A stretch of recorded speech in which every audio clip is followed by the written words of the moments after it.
All right, welcome back, everybody. We are moving on now to Project 7, our keyboard instrument. Here we have a few keys that are really buttons, but I guess if you cut out the cardboard stuff, they're quasi piano keys. But all that aside, it's really more about taking a look at arrays and how we categorize some of the data that has similar values and similar purposes, right? So we have buttons, we have numbers, we have strings, whatever it may be. We obviously place those into arrays typically. So that's really the code base that we're going to be talking about. So with that being said, let's take a quick look at what arrays actually are and what they provide to us. So here, a little bit of a formalized definition of it, but really arrays are buckets that we put the same type of objects in, right? So in this example, we either have an array of numbers or an array of strings, and you'll see later on in the code that we have the array for holding the notes that each button produces. Now, one thing to keep in mind about arrays, this trips up a lot of beginners. They start at indices 0, right? So the first element in the array is 0. The second element is index 1. So if you have two elements in an array, you have 0 and 1. And so really, if you take 2 minus 1, that's your last index, right? And so we say n is just a shorthand for number, right? So if we had 5 elements, we would say n equals 5. And the last indice that we can index into would be n minus 1, in this case be 4, right? Because we have 0, 1, 2, 3, and 4. That's where, a lot of times you'll hear people talking about 0 to 255. That's 256 options, but 0 is one of them. Or 0 to 1023, that's 1024 options, but 0 again is one of them. So you always say n minus 1. So that's what we're talking about here, and it's just something to pay attention to. Like I said, it trips up a lot of beginners. Now, when we're looking at arrays for actually initializing them, right? So when we look at, let's say, an array of numbers, when we declare the array of numbers, how do we know which each number is necessarily initialized to, right? We already spoke about always initializing your variables. Sure, if you're dealing with something like Java or JVM, there's a strong likelihood that the JVM will initialize things for you, but necessarily maybe not, right? Especially when you start talking about objects, what is the proper initialization, things along those lines. But for our purposes, we want to make certain that any array that we have of numbers, all the numbers are initialized to 0. And there's a couple of different ways that we can do this. The first one is we have a for loop right here. And we say that the efficiency of that is big O of n, meaning we have to loop through and iterate through every single element in the array and set it to 0, right? And that's where you can see in this for loop, it's going from I to number of elements, right? And number of elements is just n. And so here, if we only have 10 elements, let's say, or even 100, doing something like this is just not a big deal. But if you start getting into the millions or billions, this is a very slow operation, right? And it's certainly not something you can do very frequently. So, this is where we start to look at some of the efficiency and certainly some of the stuff we need to pay attention to in embedded software. Now, another way that you can take a look at the initialization is pretty much hard coding the values at the initialization. While from a compilation perspective, this initializes all 4 elements in the array to 0. But again, if you have 10 billion elements, this isn't efficient either, right? But again, if you have 10 to 25, maybe even up to 32, this might be a viable initialization.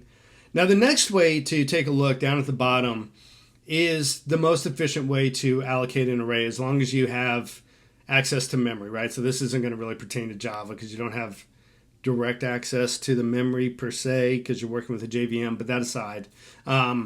Memset, all that means is go to this memory location, which is in this case my array, right? Because if we think about a variable lives at an address location, right, in RAM. And the next, after my array, the next value, 0, is saying what we want to initialize every element in that array. That's what we want to initialize it to. And when we say size of, we have to tell memset how many bytes we're going to initialize to 0. And in this case, we use the size of function call, and it basically it looks at the array and it says, okay, how big is this array?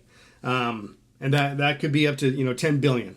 And then what it'll do is it just transfers the number 0 directly into that memory block, and the whole thing's initialized. So it's very, very quick. And you want to look at this kind of stuff for larger arrays. I tend to do it with virtually every array, but it's taking a look at this. There's different ways to initialize your arrays, and it's very much going to depend on what size of data you're dealing with. So enough about that. We're still dealing with pretty small data structures, so no big deal there. All right, let's go ahead now and jump into the project's code. Here again, we start off with the setup and the loop function, right? Nothing new there. Now the first thing that we're going to do is we're going to declare our key value variable here and initialize it to 0.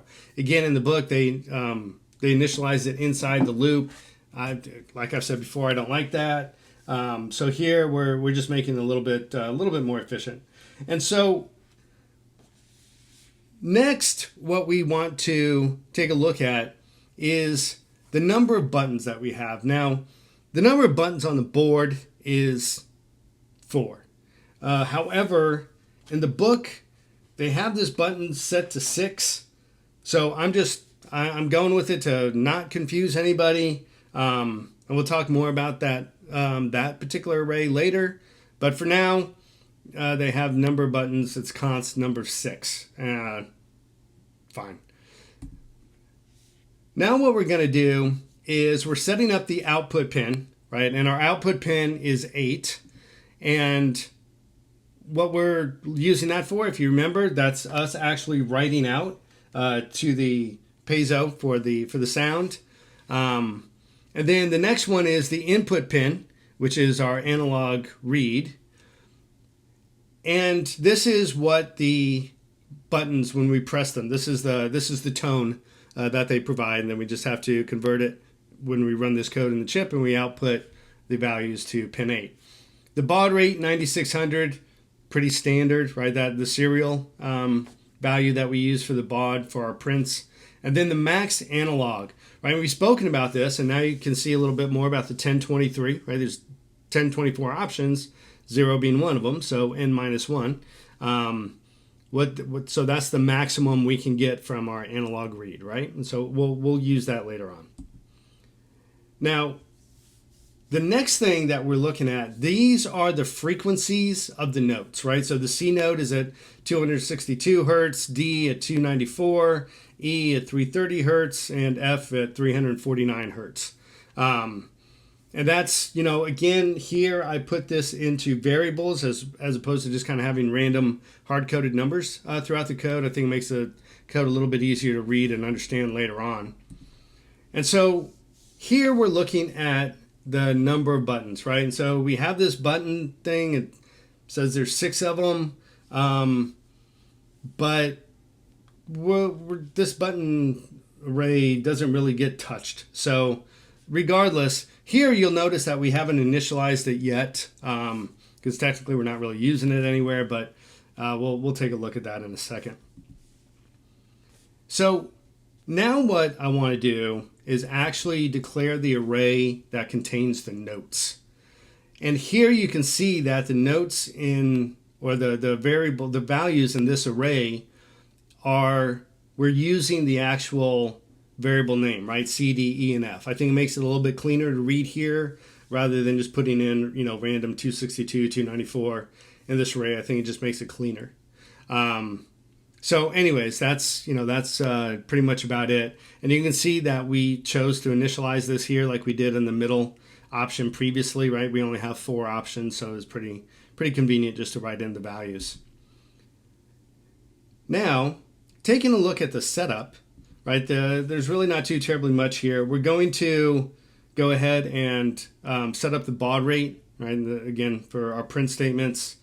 And then here, I'm going to memset the buttons to everything 0, right? And so this is what we talked about before. There's only 6 here. We could have done this 1,000,001 different ways, but I just initialized everything to 0 for this array.